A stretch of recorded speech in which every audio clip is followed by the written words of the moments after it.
Hello guys, welcome back to my channel. আমি বুলটি নিয়ে চলে এসেছি আবার একটা নতুন ভিডিও। এই ঠান্ডা ঠান্ডা ওয়েদারে আজকে আমার হবু শাশুড়ি মা রান্না করবে খিচুড়ি।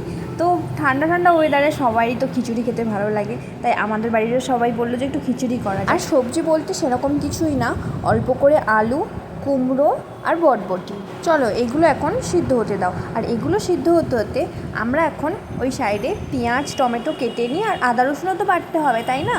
আর সয়াবিনগুলো প্রায় ফুলে এসেছে, আর পেঁয়াজ টমেটো কাটা হয়ে গেছে, আদা রসুনও কাটা হয়ে গেছে। চলো এগুলো এবার বাটা যাক। তারপর সিদ্ধ চাল ডালের মধ্যে পরিমাণ মতো হলুদ দিয়ে ভালো করে নেড়ে চেড়ে দেবো। এরপর কড়ার মধ্যে অল্প পরিমাণে তেল দিয়ে তারপর ডিমকে ঝুড়ি করে ভেজে নেব। আর ডিমটাকে ঝুড়ি ভাজা হওয়ার পর খিচুড়ির মধ্যে দিয়ে দেব। এরপর ভাজা হবে সয়াবিন। এবার মশলা করার জন্য কড়াতে প্রথমেই দেওয়া হচ্ছে তেজপাতা, তারপর পেঁয়াজ টমেটো দিয়ে ভালো করে ভেজে নেওয়া হবে। আর স্বাদ মতো দেওয়া হচ্ছে নুন।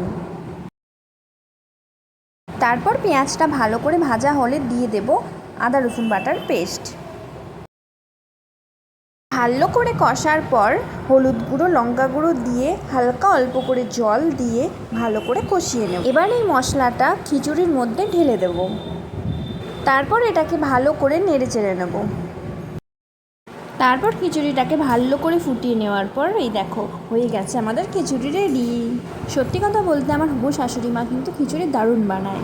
আর এমনিতেও খিচুড়ি খেতে আমার তো খুবই ভালো লাগে। হ্যাঁ, তোমাদেরও কি খিচুড়ি খেতে খুব ভালো লাগে? তাহলে কিন্তু কমেন্টে অবশ্যই জানিও, ওকে?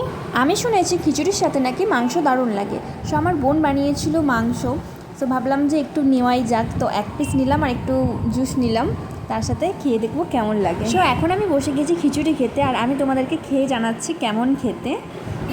ওয়াও, দারুণ হয়েছে সত্যি। খিচুড়ি এমনিতেও আমার ফেভারিট, আর আমার হবু শাশুড়ি মা বানিয়েছে, আর সে তো আরও সুন্দর বানায়।